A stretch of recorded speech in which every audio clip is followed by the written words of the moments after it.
are amazing things. They hold us up, they support us, they make us strong. But bones have other uses. In the past, bones were thrown by diviners, seeking out the mysteries of the future.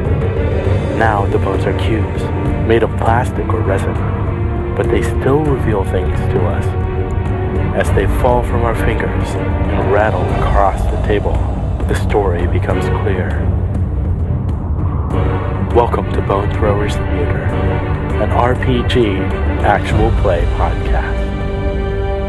Welcome back to Bone Throwers Theater. We're doing some commentary tonight. I'm Ellie, usually playing Archi. This is Jeff. I usually play Jerr Lan. And this is Jeremy, usually playing Julian Illix.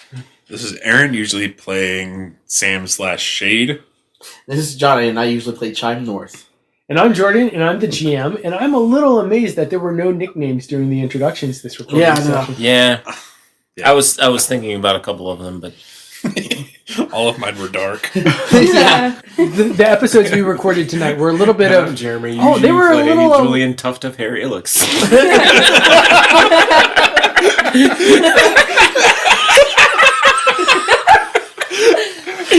The hairy one. The hairy one. Anyways, what were you saying, Jordan? The episodes that we recorded tonight were a little on the... I was going to say on the quiet side, but then I was like, oh no, they were actually rather electrifying. No, I wouldn't say it was quiet. It was just very dialogue heavy. Yes, it's a very dialogue-heavy session tonight. Yeah. This recording session was the next to last before the season ending. Uh-huh. There's going to be a lot of stuff that happens next session, I believe. Yeah. So we were prepping. We're all going to get murdered when we go meet the, because the fire drakes. The makers. Yeah. I feel some of you got more information than others. Yes. Some of you got more questions than information. Yeah. Well, for players, Yes. the players got tons of information. Oh, yes. The characters got more questions and less answers. Oddly, it was the detective who got the least amount of answers. Yeah. Yeah, but I thought it was important that Chime got the actually see the, the journal. I thought that was a good that was great. Yeah. Mm-hmm. Yeah, that was good. And I kind of like how that came about. Yeah, I do too. One of my favorite scenes was the whole Shade, but not Sam, with Julian. Uh-huh. Yeah.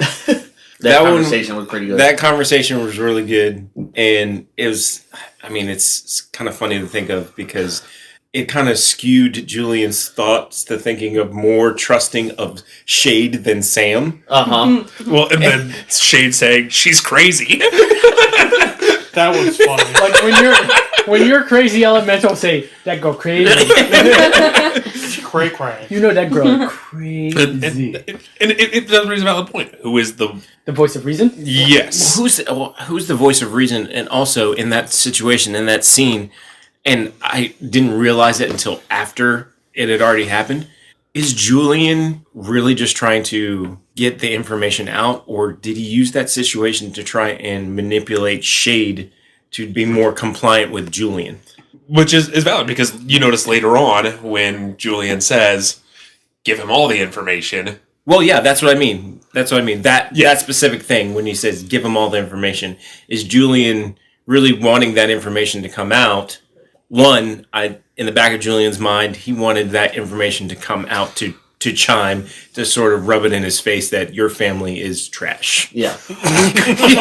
But see, Chime already knows that. Right. And it needed to come out. Shade and Sam weren't trying to hide it, because that's why the portfolio was still sitting there.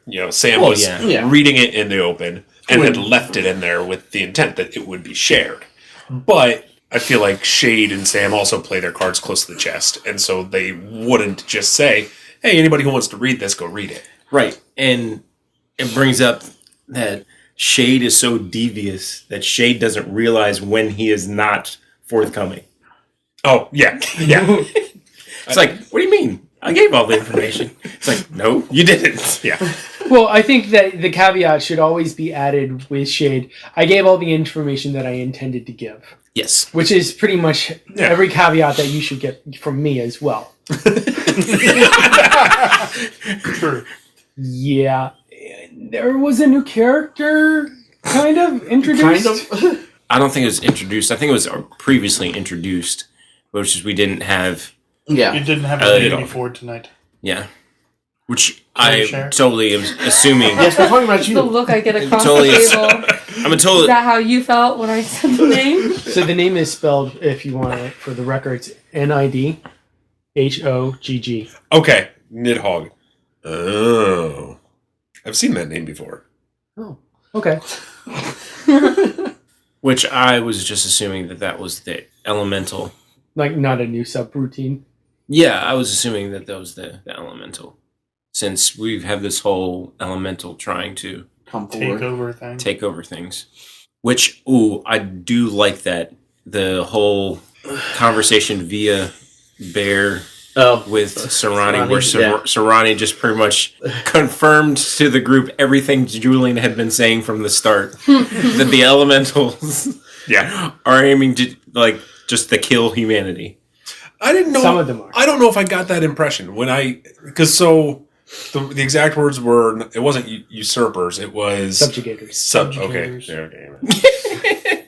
Yeah. So, but not all of them are trying to subjugate. No, not all of Yeah. them. But the ones that bond with it With the humans. way it was put, there's two categories. The The way it ones was that want put to in coexist, their eyes, yes, and the ones that want to rule. take over humans. yes. According to that group, that is how they feel. You're looking at me like I have some kind of. I mean, if you We don't know Shade's input. that Yes, that's yes. I mean, Julian was present for that conversation, and I'm going to read right off my character sheet the disadvantages. Devotion. Proxies are unwitting victims of elementals, oppressive agendas, and need to be protected. Quirk. Paranoia. Elemental's goal is to enslave the human race. That's pretty good. That's pretty good. I mean, I've always been forthright and honest that I pull the story directly from the character sheets and from the information that you guys give me. No, really?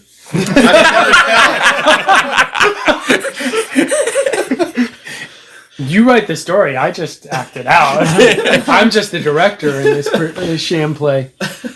Yeah, so I'm not going to lie, for the whole concept of leaving the city, Julian's going to need a lot of convincing to leave the city. I think I know how that's going to come about. Tell me.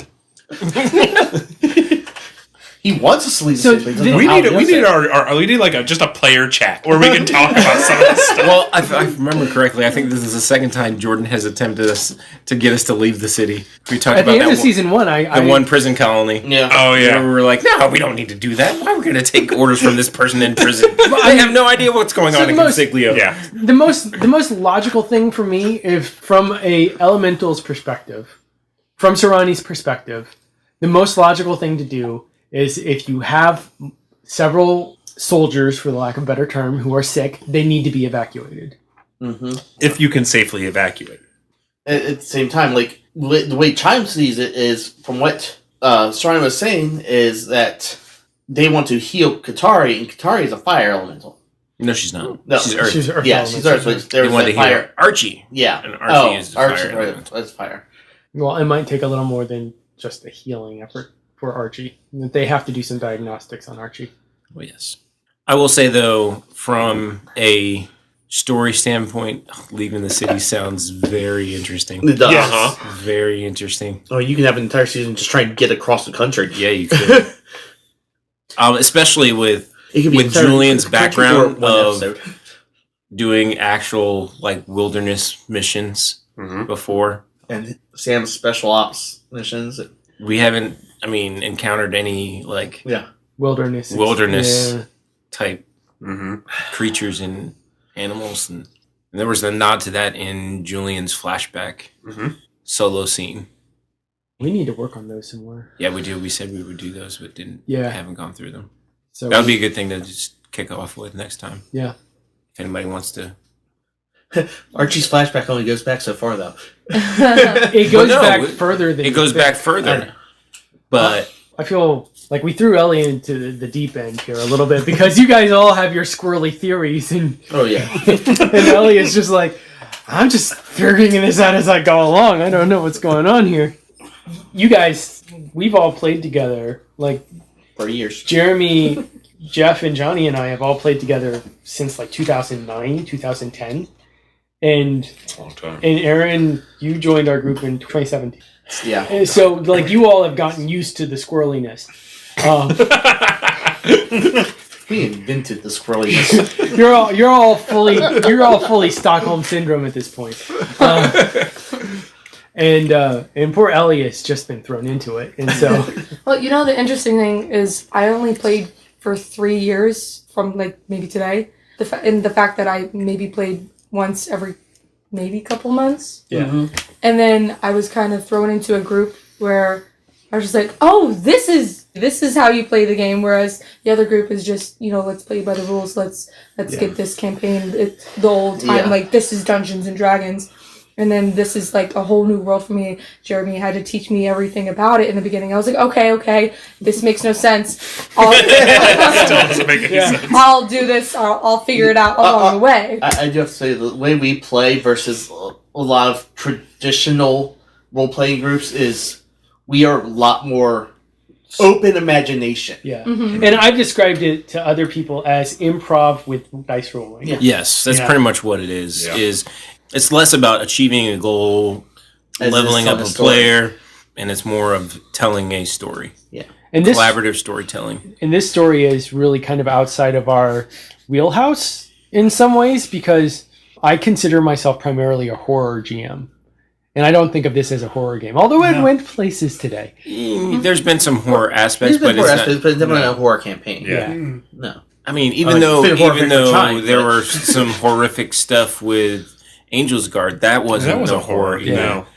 That one had a lot more horror elements in it, though. Terra Yeah. Proximus had the most horror elements. Oh, in it. definitely. We built that one to have horror elements, we though. did. We said specifically we want this to be scary, But no zombies. Yes. but no zombies. Because zombies were big when we started. So Jordan gave us zombies. Yes, Yep. yes, he did. Remember, boys, Zombies. be yourself. I am one with the bees, and the bees are with me. Oh my god! I'm glad that movie hadn't come out yet, because that would have been used so much. Back to this game. I feel like, this one has been a bit of a stretch, because I feel like this one is a lot more player-driven than Angel's Guard was. Definitely. And I really kind of miss being more in control. Well, you can fix that. I've been trying. I can every time we roll for shade, I can tell Jordan's like, Please. Yes. You've been rolling too damn consistently. Did you think of that mechanic? Which mechanic? The shade mechanic? We talked to... Because I like how there was 2 levels before it gets to Jordan. Yeah. It's like, is it Aaron that has control? No. Then who else at the table has it? Correct. And it could not be Jordan. And I believe that was part of the conversation was... I wanted the randomness to be included in it. Yes. Because... And it's made for a wonderful shade. Yeah. And as a player, on the mechanics side, I believe that because Sam and Shade are so codependent, part of it is if you give GM too much control of that character, that means GM has control of my character as well. Is one of the issues, and why that mechanic is. It's brilliant. I could see taking it to other campaigns and using it as, like, if we did a Cthulhu campaign based off of D6, I could see that as the sanity check rather than like marking something off of a box. I mean, if we were playing Fate, it would have been like, I would compel you to do something crazy because because of Shade, which could work, but I think it's a little less creative than what we came up with. Yeah. And I've always thought about how Sam is going to break free of Shade's influence. Now I'm not so sure that's going to happen. Well, it sounds like Shade is breaking free of Sam's influence. Sounds like Shade and Sam are really getting buddy Cozy. inside of Sam's body. Can Sam's brain handle that? That's a good question. So that's going to be an interesting question for the mechanic later as we drive on, because We might change the mechanic. Like, with a change of season, disrupting the mechanic might actually make story sense. Because, again, as a player, and this is something I didn't think about as it was playing out was, again, if you now give someone else control of Shade, now they literally control Sam. Yeah. Which can be a little funky. Especially since we saw Shade speak for Shade through Sam. Yes. Yeah. And it wasn't... I didn't think through that as we were... As we were maybe it's still a valid... That's the one part that when we started that scene and you said Sam turns around, but then you started speaking as Shade, I was like, oh, this is going to be good. Yeah. This is going to be so good. Gosh, that's like when Shade spoke to Chime, like, I had to just pause. It's like, hold on, what? That was a good pickup for Chime. Chime. Yeah. Honestly, at that point, I mean, as much as he would never admit it, Julian in the back of his mind is like, wow, I'm impressed that you caught that. Yeah. But yeah, I specifically added that pause there. Just like, hold on. Let me get this straight in my head before I say anything. So, this session, not a whole lot happened, like, action-wise. A lot of just, like you said, dialogue. But for Julian, that totally shifted who he trusts. Yeah. Like, this session. Like, we already said, he's now leaning more to trusting Shade over Sam, where before it was Sam over Shade. You know, he's also, in addition to having his priorities shifted on Katari. Right. You know, if you notice, when he was just chilling, his rest time was watching over Katari. Yeah. When he wouldn't have done that. He would have been like, Jerr, go take watch care over of Katari. Yeah. I'm going to do what... You're the nursemaid. Go nursemaid. Go do nursey things. Yeah. I'm not a nursemaid. I'm a crotchety old man. Crotchety old nursemaid. And You're a healing hand. he's now trusting Katari in the hands of an android kid, where he would have been like, not even... He didn't even want to acknowledge Bear at the beginning. Yeah. Mm-hmm. Let's go ahead and talk about points. I feel like points are going to be interesting to talk about tonight. First off, Jeremy, your birthday is tomorrow. Yes! I get an extra point. You get an extra point. Everybody gets 10 points. 10 points. 30. 30's really good. Hey, don't even write that down there. Put it right here. Put it all in physique. All in physique. So, you know what that's going to give me? That's going to give me 2D in physique. That's better than 1D plus 2. Because you know what it gives me? When I roll a 1 on my wild die, it gives me a 0. You get more 1 now, you get a 0. No, you still get... I get 2. no, he's saying... Oh, plus 2? Yeah. Yeah, that's true. But you can spend... You can't. He doesn't have enough. You can only do it once. one at a time. One pip at a time. You're right. So you should have done it last time. I should have. Since we only played 2 episodes today. And then you you're could have gonna done it again, and then you could have been 2D plus 1. That's what I should have done. Let's go ahead and talk about snacks, because I feel like that's going to be easier than... Easier. I don't... Easy. Yeah, it's easy for me. Although, there was some very good stuff. So, what we had That was mac and cheese. shrimp mac and cheese, brought by Ellie. That was so good. We had seal pao, which is a Filipino steamed bun with barbecue pork in it. Filipino That was barbecue really pork. good. That was really good. Aaron brought these toffee bar things that were really tasty. Mm-hmm. Jeremy brought some chips. Way to go, Jerry. Way to go, did not describe the chips. Just I was say, about brought to. some chips. I was about to. Described everything else, and then brought some like chips. such The chips are... detail. I was about to say what they were. One was the Korean barbecue kettle chip. The other one was a wasabi ranch. Ooh. I don't think The I tried wasabi either of ranch. them. I haven't Wasabi tried ranch was either of really those. good. Wasabi ranch was good. And Jeff brought some dark chocolate Buckeyes. And for the people that don't know what a Buckeye is, it's just chocolate and peanut butter. But it's like Ball. the peanut butter shows through the chocolate. So it and looks like So a it looks like an Buckeye. eyeball. Yeah. Looks like a Buckeye. And Girl Scout cookies. And Jordan brought some Girl Scout cookies. Yes. But Jordan's snack doesn't matter. No, it doesn't, except from a caloric standpoint. Yeah. So, votes? Even though every time I heard something like, oh, there's this, I was like, ooh, oh, there's this, ooh, oh, it just kept escalating. I was really intrigued when Jeff said the dark chocolate Buckeyes, but I felt there could be more dark chocolate. There was a lot of peanut butter. I wish there was more dark chocolate. It was still very good. It was still very good.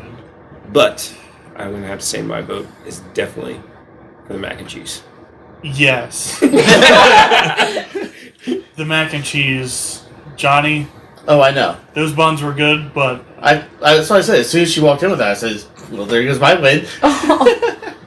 So, initially, I was going to vote for Johnny's buns. Johnny's buns. They were very good looking buns. They were good tasting buns. That is because I have been eating significantly less dairy, and I was not going to eat the mac and cheese. However, I decided to give everything a fair shake. I needed to eat a little bit of the mac and cheese. And I miss mac and cheese. So, my vote is on the mac and cheese. Well, I really liked your buns. It doesn't matter. It doesn't matter. I mean, my vote's for the buns, because can't have it in unanimous. Nope. No. What's your vote? Myself. I'm not kidding. No, the buns were just really good. At the spot, I would have probably voted for the Buckeyes if I had one. To be fair, I did not have a Buckeye either, but that's because of my sugar intake restrictions. Mm-hmm. Right, I like them in theory, though. Yes. Ellie gets a point for food. Ellie gets a point. Yes! Yay. I did it! Finally! Can I vote for the buns next time? You just have to bring them again. I can bring them If again. they come again, then that is an option. Best roleplay. Best roleplay. Aaron. I'm gonna cry. That scene where you had to roleplay yourself and Shade At the same time. in the Death room. Yeah, that was. It was. I was on difficult. the edge of my seat. Yeah, that's. Okay. There's no Once we question. started in that scene, I was like, "Well, there's the vote." I'm like, I have no idea what I'm doing. I felt myself holding my breath saying, yeah, okay, is it going? Wow, he's I really like that scene. That was And great. I like it. The reason I wanted to interject because I wanted to show exactly what was going on time-wise, that to show that Julian was still connected to Shane. But I like the way that it played out because hearing and that was so hard to try and just think of just Shade's side of the conversation. To Julian, it seemed like at first that, all right, yeah, Shade's not doing what he said he was going to do. Let's go and try and fix this.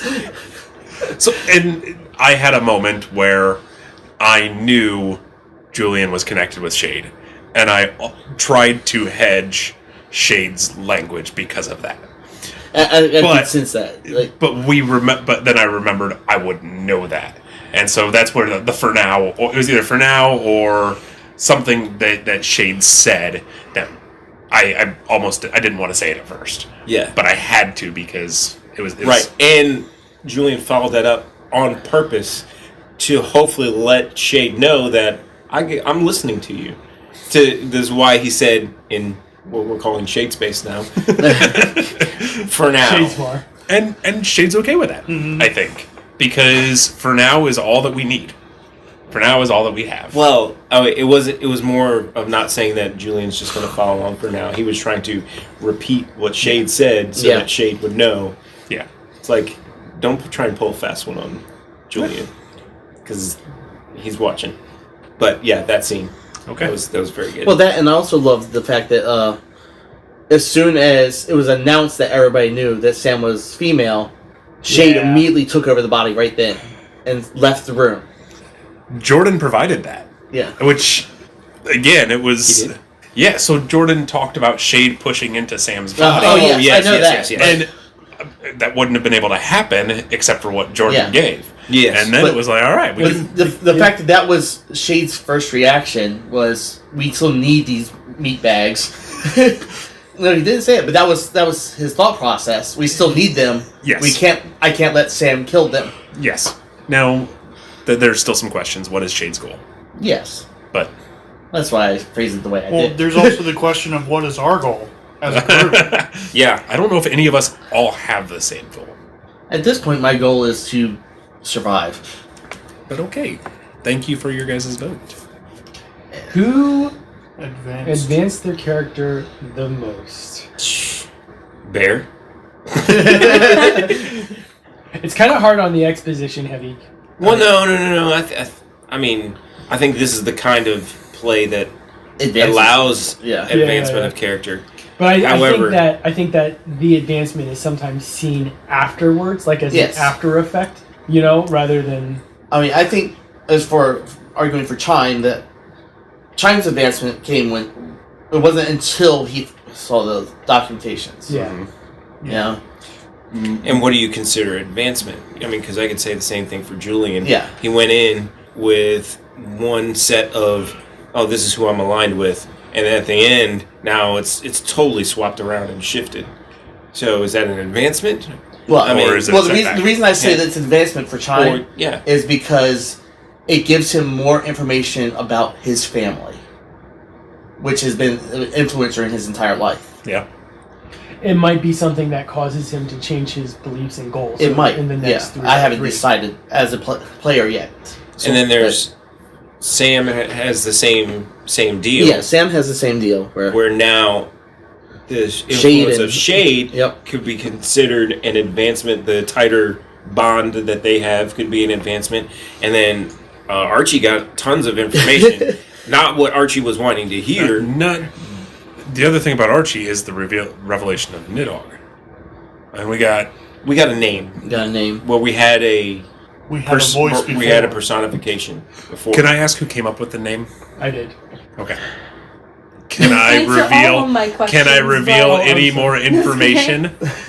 If you want to reveal extra game information. All right, so we know the name Huracan came from somewhere. Yeah. Huracan was the name of some Mayan thing, because Jordan likes to pull from Mayan for all our big bets. So Nidhogg is Norse. Mm-hmm. It's a dragon serpent who gnaws at the root of the world tree. So now the question is that is there revelation in that? That's what I'm. As soon as he said Nidhogg, I'm like, he told me the spelling. Familiar also, and I'm like, I know that name. How do I know that name? It sounded familiar. How do you know that name? So that could be significant revelation and character advancement. It could be. It could be. There were actually several moments of character advancement like that for Archie. And that's where my vote's Archie. I don't know, this was a tough one. I don't know, I kind of see it as a setback for Archie. Because now he's just more confused. There's no advancement. He's just stuck. Yeah.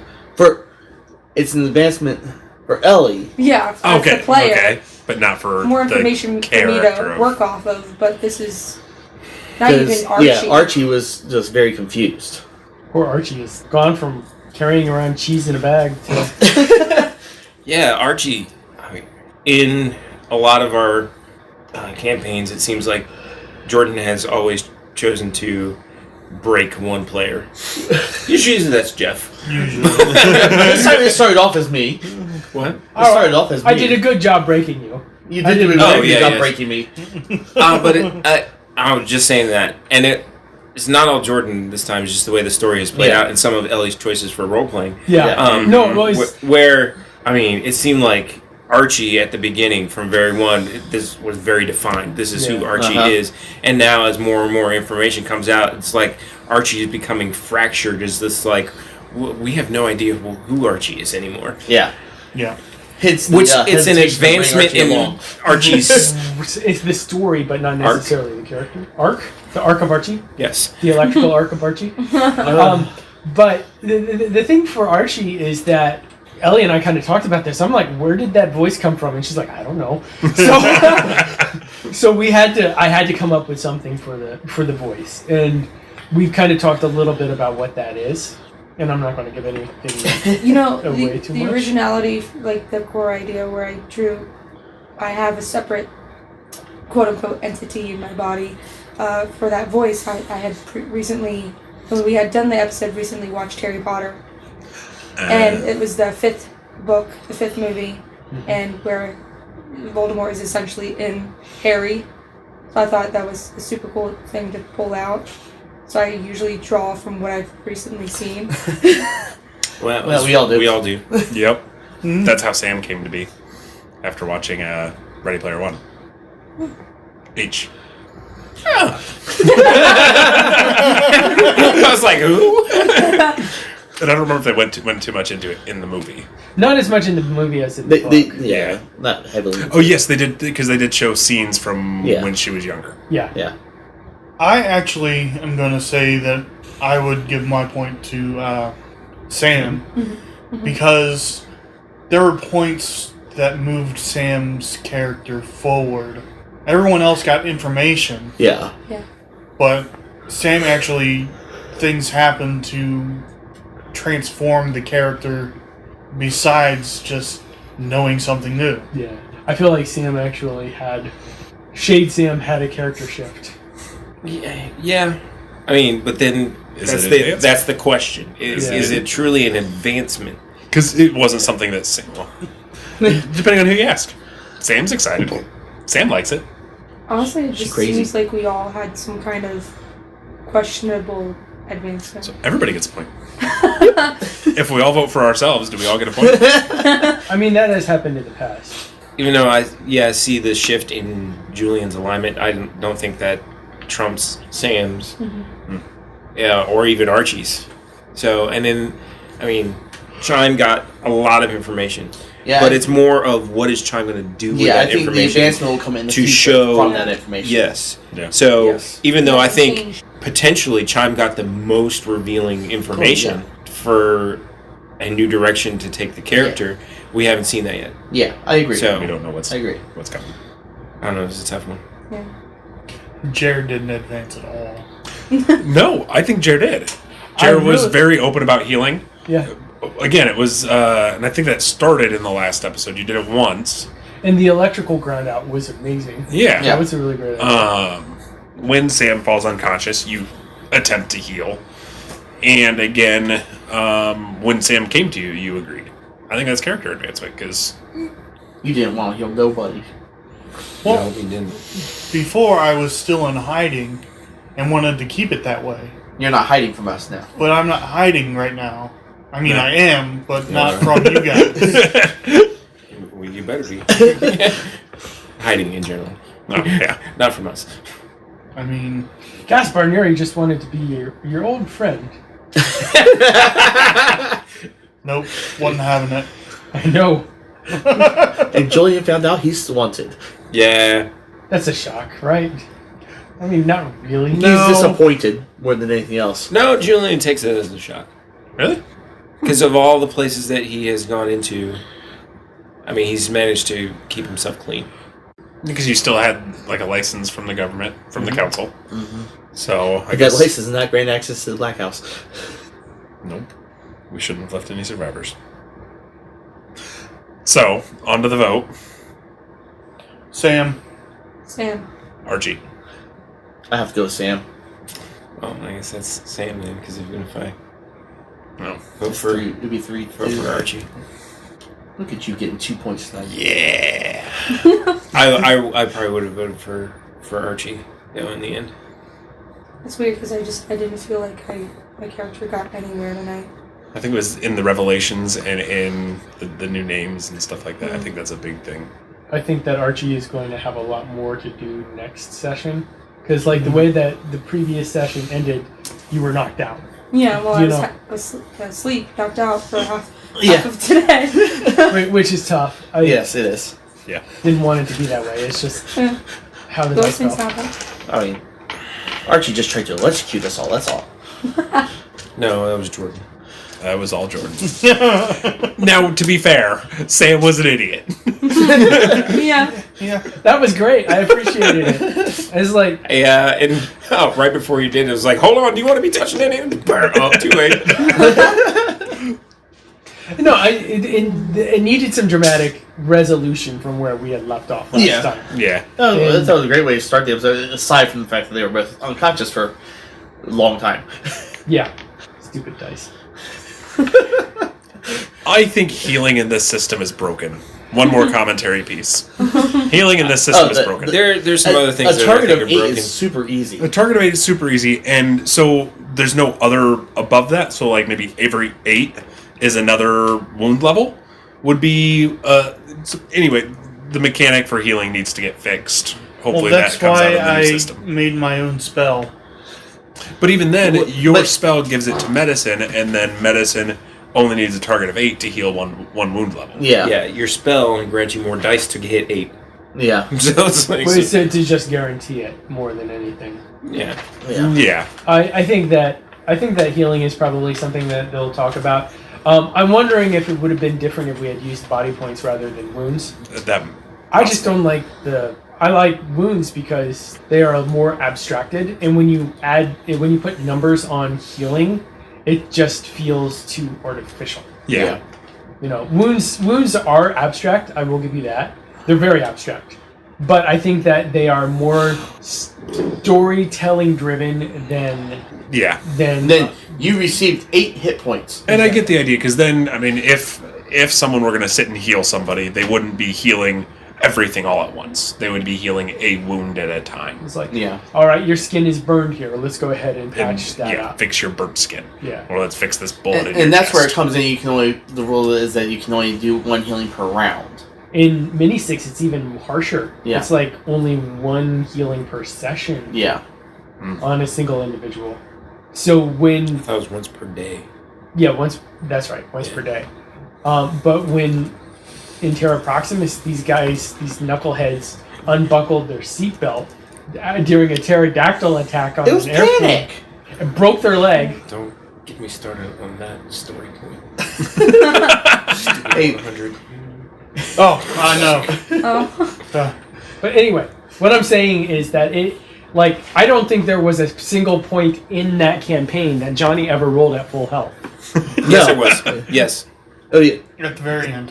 Very end, yeah. Yeah. It was season 2. Yeah. Like halfway through season 2 is when Johnny was like, "Oh, he's at full health again." Oh, finally. Well, finally, like 3 days Well- have passed. Yeah. And also, we listening to those episodes, we glossed over every chance to heal. Like, Yeah. because we remember it it's like, oh, we're about to roll this. Wait, haven't we rolled the healing? No. We haven't done the healing check yet. Okay, we'll get to it after this roll. Do the roll, and then just continue with the story. And then next episode, wait, we haven't done a healing check. Oh yeah, we'll get to it after this roll. And then never did it. It was like at least half a dozen times somebody brought up doing a healing check, and we postponed it to get through what we were just doing, and then never went back to it. So that's a little bit on me and a little bit on the group. Manage your resources, people, and managing your resources means managing your GM. We just get so involved in the story, we forget about little things like healing. And health and resting and actually Being alive. The fact that you guys actually took some time to rest today was actually probably a good thing, just in terms of Yeah. narrative Yes, purposes. that's one thing we never did in Terra Proximus was Yeah. rest. Even if you slept, there was a dinosaur attack. It was 2 months, 2 full seasons of 1 week. It really was. Yeah. Yeah, pretty much. All right.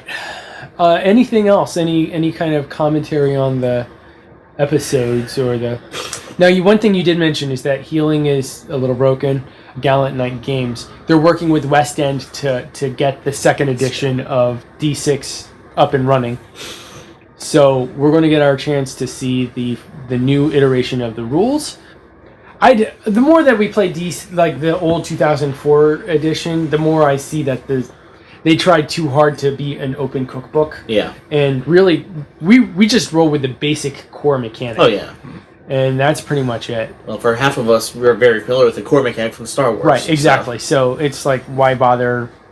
But I'm interested in seeing what the new Zorro book brings to the table, and maybe it will fix some of that healing issues in some of the other ones. I know that they reduced the attributes from 6 to 5. Really? Yeah, they actually combined some of the attributes together. So that'll be interesting to see. Yeah. They slim that list down some. And I can see that. Yeah. Mini 6 had it at 4, which actually worked rather It well. did work, yeah. But 5 will probably be a good number. But that's enough mechanics talk until we have an actual chance to review the mechanics, right? Yeah. Mm-hmm. All right. Any last words from the players? We love you guys. Keep Yes, listening. we do love Please you. rate and review us. Hey, there you go. Send us emails, too. We need to maybe have listeners write us in and give us names for NPCs. That would be awesome. That would be pretty awesome. It could be you murdered next. Could be. That's not coming from me. That your character, not.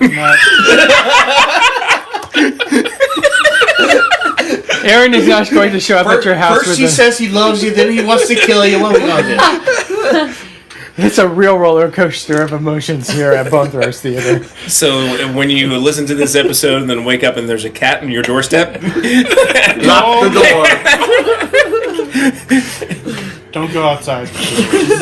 Fair enough. All right, thank you so much for listening. We hope you all have a great one.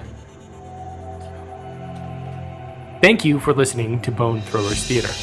Our cast is Aaron, Ellie, Jeff, Jeremy, Johnny, and Jordan. We are releasing this podcast under a Creative Commons Attribution, Non-Commercial, No Derivatives 3.0 Unported license. That means you can share the podcast, but please do not modify it or try to gain financially from it. If you would like to visit our website, you can do so at bonethrowerstheater.com. If you would like to send us an email, you can do so at bonethrowerstheater@gmail.com. Our Twitter handle is bonethrowerstheater. You can also look us up on Facebook and subscribe to our YouTube channel. And until next time, may the bones fall ever in your favor. This has been a Nerd Circle podcast production.